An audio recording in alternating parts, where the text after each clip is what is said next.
নমস্কার, সাবনাভিক নিউজ নেটওয়ার্কে আপনাদের স্বাগত। অষ্টাদশ লোকসভা নির্বাচন শেষ হতে না হতেই রাজ্য জুড়ে আবারও বেজে গিয়েছে নির্বাচনের দামামা। হ্যাঁ, ঠিকই শুনেছেন, আবারও ভোট।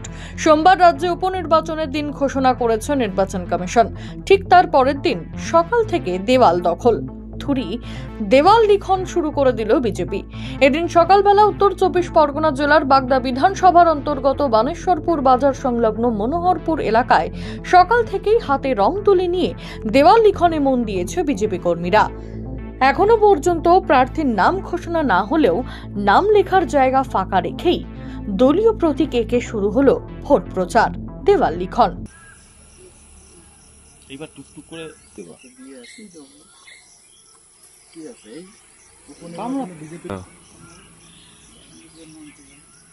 আগে আগে ঘোষণা করে ভালো হয়েছে,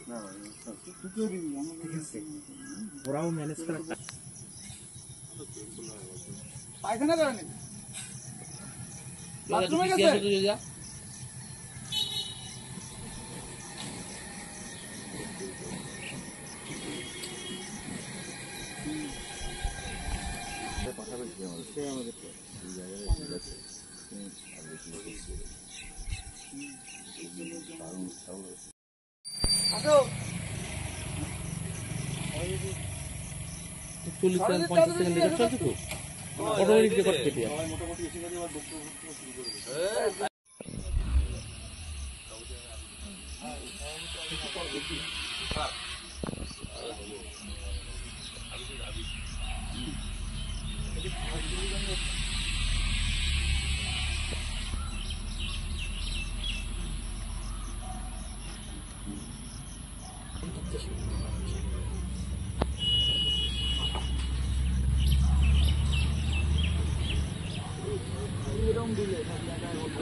আমরা নিশ্চিত যে এই উপনির্বাচনে বাগদাতে আমরা জয়লাভ করব।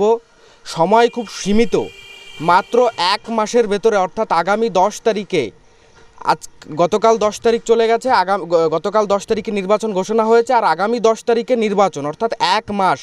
এই 1 মাসের ব্যবধানে নির্বাচন, তাই আমাদের সময় খুব সীমিত। তাই ভারতীয় জনতা পার্টির পক্ষ থেকে যে প্রার্থীকে দল মনোনয়ন দেবে, পদ্ম ফুলের প্রতীকে যে প্রার্থী হবে তাকে আমরা জেতাবো, এবং তার জন্য আমরা আজকে দেওয়াল লিখন শুরু করেছি। 24 ঘন্টা এখনও অতিক্রান্ত হয়নি, আমরা দেওয়াল লিখন শুরু করেছি। আশা করি আগামী 72 ঘন্টার ভেতরে আমরা বাগদার প্রত্যেকটা দেওয়ালে পৌঁছাবো এবং ভারতীয় জনতা পার্টির পক্ষ থেকে আমরা প্রচার অভিযান শুরু করব। বিজেপির দেওয়াল লিখনের উচ্ছ্বাস দেখে কি বললেন বাগদা পশ্চিম ব্লকের তৃণমূলের সভাপতি অঘোর চন্দ্র হালদার, শুনবো। খবর পাচ্ছি ইতিমধ্যে বিজেপির পক্ষ থেকে দেওয়াল লেখা শুরু হয়েছে, যদিও এখনো প্রার্থী ঠিক হয়নি। আমাদের তৃণমূল কংগ্রেসের এখনো পর্যন্ত প্রার্থী ঠিক হয়নি। আমরা আশা করি 2-1 দিনের মধ্যে জানতে পারবো যে বাগদায় প্রার্থী কে হচ্ছেন। তো যেহেতু এটা বিধানসভা নির্বাচন, মমতা ব্যানার্জির যে উন্নয়ন, সেই উন্নয়নের নিরিখেই মানুষ ভোট দেবেন। লোকসভা নির্বাচন নয়। লোকসভা নির্বাচনের সময় মানুষ কেন্দ্র সরকার গড়ার, স্থায়ী সরকার গড়ার জন্য ভোট দেয়, কিন্তু যেহেতু এটা পশ্চিমবঙ্গে মমতা ব্যানার্জির সরকার আছে, পশ্চিমবঙ্গে মমতা ব্যানার্জি যেভাবে উন্নয়ন করছেন, সেই উন্নয়নের নিরিখেই বাগদায় এবার তৃণমূলের পক্ষে ভোট। সেটা অতি উৎসাহিত ওরা লিখছে।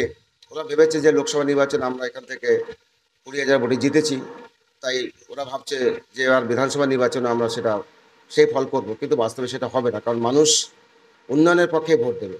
উল্লেখ্য, আগামী 10ই জুলাই রাজ্যে 4টি বিধানসভা কেন্দ্রে উপনির্বাচন। ওই দিন ভোট রয়েছে রায়গঞ্জ, রানাঘাট দক্ষিণ, বাগদা এবং মানিকতলা কেন্দ্রে।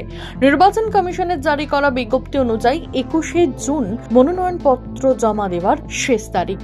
ফল ঘোষণা হবে 13ই জুলাই। নির্ঘণ্ট প্রকাশ হওয়ার পর থেকেই প্রচারে মন দিয়েছে বিজেপি। শান্তনু বিশ্বাস, সাবনাভিক নিউজ, বাগদা। সমস্ত খবরের আপডেট পেতে লাইক করে সাবস্ক্রাইব করুন সাবনাভিক নিউজ। সেই সঙ্গে বেল বাটন প্রেস করতে ভুলবেন না।